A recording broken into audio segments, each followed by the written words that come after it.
మీరు అంటే like acting గురించి తర్వాత మిగిలిన అన్ని విషయాల గురించి ఇంత క్లారిటీ ఉంది. ఫ్యూచర్లో డైరెక్షన్ చేసే ఛాన్సెస్ ఏమైనా ఉన్నాయా? అసలు ఎప్పుడైనా ఉందా మైండ్లోకి థాట్ వచ్చిందా డైరెక్షన్? నా దగ్గర బాండ్ స్క్రిప్ట్స్ ఉన్నాయి, నేను తయారు చేసుకున్నవి.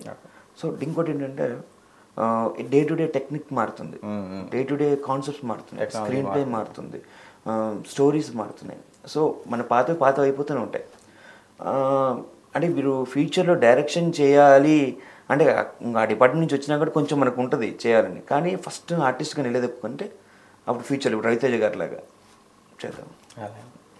అండ్ ఇప్పుడు ఈ మాయా సినిమా అంటే లైక్ ఇప్పుడు మాయా సినిమా లాగా ఒక హారర్ టచ్ ఉన్న థ్రిల్లర్ జానర్తో చాలా సినిమాలు వచ్చినాయి ఇప్పుడు దాకా, తెలుగులో కానీ హిందీలో కానీ చాలా వచ్చినాయి. వీటితో పోల్చుకుంటే మాయా ఎందుకు డిఫరెంట్? లైక్ ఇప్పుడు చూడని ఆడియన్స్ కోసం ఏం చెప్తారు, ఎందుకు డిఫరెంట్ మాయా? చూడని ఆడియన్స్ గురించి చెప్తే స్టోరీ వెళ్ళిపోతుంది. ఇప్పుడు చూసి నా కోసం చెప్పండి ఎందుకు డిఫరెంట్. మనం వేరే మీరు చూసారు కదా మూవీ, దీంట్లో మీకు క్లియర్ కనబడుతుంది కదా ఆ సినిమాకి ఈ సినిమా డిఫరెన్స్. మీరే చెప్పండి. చెప్తే మరి రివీల్ అదే అదే అందుకని అందుకు రివీల్ అయిపోతుంది, చూసే వాళ్ళకి రివీల్ అయిపోతుంది. 100% నో డౌట్ వచ్చిన వాళ్ళు ఖచ్చితంగా ఎంటర్టైన్ అవుతారు, ఖచ్చితంగా కూర్చొని చూస్తారు. ఎందుకంటే డైరెక్టర్ 2 మిక్స్ చేశాడు దీంట్లో. ఒకటి హిడెన్ పాయింట్, ఒకటి సీక్రెట్గా వెళ్తూ ఉంది. అది ఏంటి అనేది తెలుసుకునేసరికి ఆడియో అప్పుడు ఏమో ఇదే అనిపిస్తుంది, ఇంకా అదే సస్పెన్స్.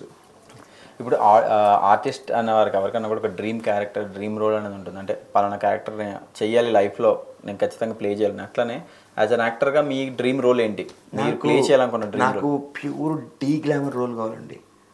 చూడడానికి ఎంత గ్లామర్ కూడా డీ గ్లామర్ ఎవరిస్తారు? అదే ఎందుకు ఎవరు ఇప్పుడు మన విక్రమ్ గారు చేశారు కదా, మన శివపుత్రుడు. దాని తర్వాత మన సూర్య గారు చేశారు, దాని కమల్ హాసన్ గారు చేశారు. అలాంటి రోల్స్ కావాలి. అలాంటి రోల్స్లో మీకు పర్ఫార్మెన్స్కి స్కోప్ ఎక్కువ ఉంటుంది. అది if it is a negative also. ఇప్పుడు సేతుపతి గారు చేస్తున్నారు, విజయ్ సేతుపతి గారు. యాక్చువల్గా హీరో అనేవాడు కూడా ఆర్టిస్టే, కాకపోతే హీరో చుట్టూ సినిమా నడుస్తుంది అంతే. మన దగ్గర విషయం ఉంటే ఒక సీన్ చాలు మనం ఏంటో చూపించడానికి. సో మంచి క్యారెక్టర్ స్కోప్ ఉన్నవి డీ గ్లామర్ రోల్స్ని మీరు బాగా ఇష్టపడతారు. డిఫరెంట్ ఉండాలి, మనకు స్ట్రైట్ ఉండకూడదు.